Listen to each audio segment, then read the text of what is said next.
കർത്താവരുളുന്ന വചനം ഇന്നു കേൾക്കാം മനം തുറക്കൂ. മനസ്സാകും വയലേലകളിൽ നിന്നും ഈശോമിശിഹായിക്ക് സ്തുതിയായിരിക്കട്ടെ. കർത്താവരുളുന്ന വചനത്തിലേക്ക് നിങ്ങൾക്ക് ഏവർക്കും സ്നേഹപൂർവ്വം സ്വാഗതം. ഇന്നത്തെ വചനവിചിന്തനം വിശുദ്ധ മർക്കോസിന്റെ സുവിശേഷം 9-ാം അധ്യായം 2 മുതൽ 13 വരെയുള്ള തിരുവചനമാണ്.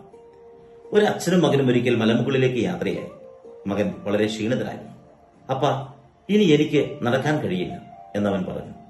അച്ഛൻ ഒന്നും പറഞ്ഞില്ല. മകന്റെ കൈ പിടിച്ച് കുറച്ചുകൂടി മുന്നോട്ട് നടന്നു. മുകളിലെത്തിയപ്പോൾ സൂര്യോദയത്തിന്റെ മനോഹരമായ കാഴ്ച അവന്റെ മുന്നിൽ തെളിഞ്ഞു. മകൻ അത്ഭുതത്തോടെ ചോദിച്ചു, അപ്പ താഴെ നിന്ന് ഇത്രയും മനോഹരമായ കാഴ്ച എനിക്ക് കാണാൻ കഴിഞ്ഞില്ലല്ലോ. അച്ഛൻ പറഞ്ഞു, മകനെ, ചില സൗന്ദര്യങ്ങൾ കാണണമെങ്കിൽ കുറച്ചുകൂടി ഉയരത്തിലേക്ക് കയറണം. ഇതാണ് ഇന്നത്തെ സുവിശേഷത്തിന്റെ സന്ദേശം. യേശു പത്രോസിനെയും യാക്കോബിനെയും യോഹന്നാനെയും കൂട്ടിക്കൊണ്ട് ഉയർന്ന ഒരു മലയിലേക്ക് കയറി.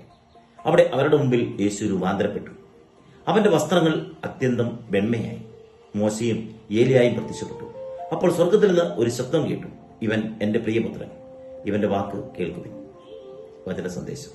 ശിഷ്യന്മാർ യേശുവിനോടൊപ്പം മലമുകളിലേക്ക് കയറിയപ്പോൾ അവർ യേശുവിന്റെ മഹത്വം കണ്ടു. എന്നാൽ ആ അനുഭവം അധിക നാൾ നീണ്ടു നിന്നില്ല. താഴേക്കിറങ്ങി വന്നു. കാരണം യേശുവിന്റെ ദൗത്യം മലമുകളിൽ മാത്രം ആയിരുന്നില്ല.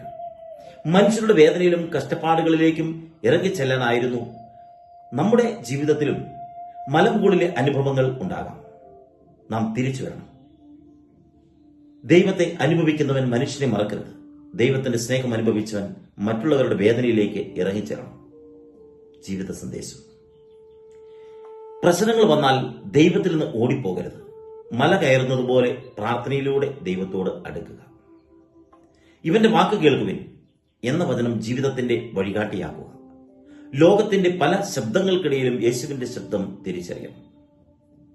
മലമുകളിലെ അനുഭവം മറ്റുള്ളവരിലേക്ക് കൊണ്ടുവരിക.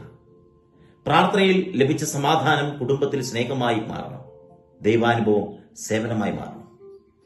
നമ്മുടെ ജീവിതത്തിലെ ഇരുണ്ട നിമിഷങ്ങൾ അവസാനമല്ല. ദൈവത്തിന്റെ വെളിച്ചം നമ്മെ കാത്തിരിക്കുന്നു. ഇന്ന് നാം കാണുന്നത് വേദനയായിരിക്കാം, പക്ഷെ ദൈവത്തിന്റെ പദ്ധതിയിൽ അതിനപ്പുറം മഹത്വമുണ്ട്. ഒരിക്കൽ ഒരു മനുഷ്യൻ പറഞ്ഞു, ദൈവമേ, എന്റെ ജീവിതത്തിലെ പ്രശ്നങ്ങൾ മാറ്റിത്തരണമേ. ദൈവം പറഞ്ഞു, പ്രശ്നങ്ങൾ മാറ്റുന്നതിന് മുമ്പ് അവയെ നേരിടുവാനുള്ള നിന്റെ ഹൃദയം ഞാൻ മാറ്റാം. പ്രിയപ്പെട്ടവരെ, രൂപാന്തരീകരണം ആദ്യം യേശുവിൽ സംഭവിച്ചതുപോലെ നമ്മുടെ ഹൃദയത്തിൽ സംഭവിക്കണം. യേശുവിനെ കണ്ട കണ്ണുകൾ മറ്റുള്ളവരുടെ നന്മ കാണട്ടെ.